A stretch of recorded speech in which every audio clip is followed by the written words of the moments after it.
Sering ngerasa jadi pahlawan super karena bisa kerjain banyak hal sekaligus? Ternyata itu bisa jadi salah besar loh. Di pembahasan kali ini, kita bakal bongkar habis-habisan strategi teknis dari bab 4 untuk mengatur waktu dan teknologi kita. Coba ngaku deh, kamu pasti sering kan ngerasa jago banget pas lagi multitasking?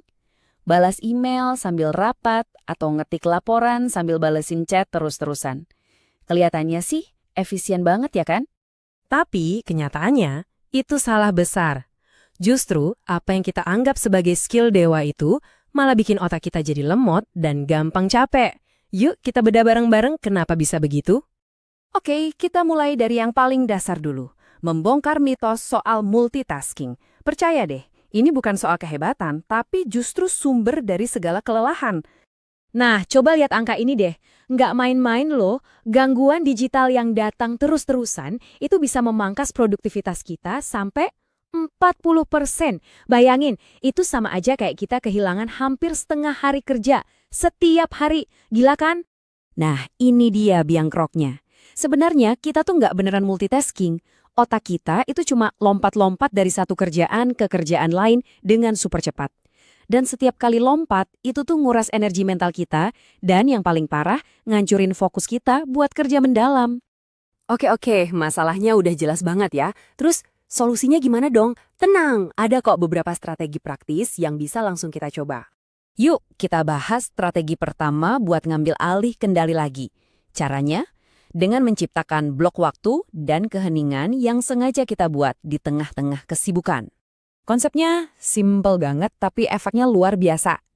Coba deh alokasiin waktu misalnya 60 atau 90 menit di kalender kamu khusus buat ngerjain satu tugas aja. Selama waktu itu, semua notifikasi mati. Nggak ada cek email, nggak ada scroll medsos, bener-bener cuma kamu dan kerjaan kamu. Nah, kalau blok waktu tadi itu ibaratnya kita maju perang melawan gangguan, ada satu lagi nih pertahanan pasif yang nggak kalah penting. Bangun benteng. Caranya yaitu tadi, batasi notifikasi. Dan hasilnya? Wow, luar biasa. Coba lihat data ini. Orang-orang yang strategis dalam membatasi notifikasi, produktivitasnya itu bisa naik sampai 47%. Ini bukan lagi soal selera, tapi soal efektivitas kerja loh. Jadi, yuk kita ubah cara pandangnya. Pasang mode silent atau do not disturb itu bukan berarti kamu sombong atau antisosial. Justru, itu adalah cara kamu melindungi aset paling berharga yang kamu punya, fokus dan kewarasan mental kamu.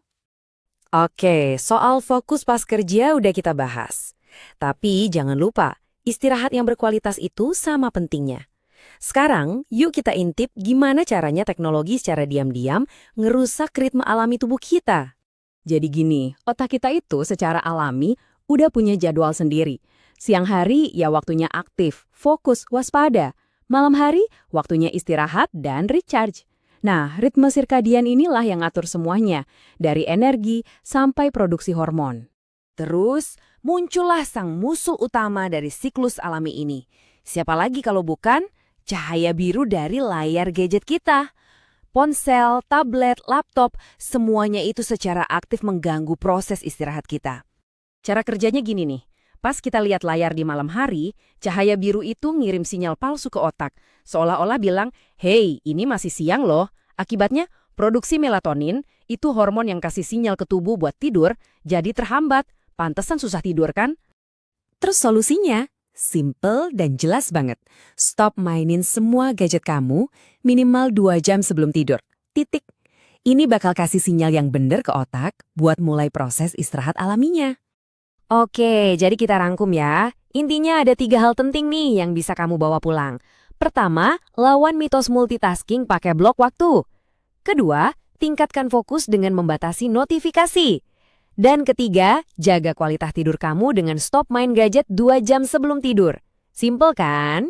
Tentu aja tahu strateginya, ini baru langkah awal. Tantangan sebenarnya itu gimana caranya bikin ini jadi kebiasaan yang awet dan nempel terus. Nah, gimana tuh caranya? Kita bakal bahas tuntas di video selanjutnya.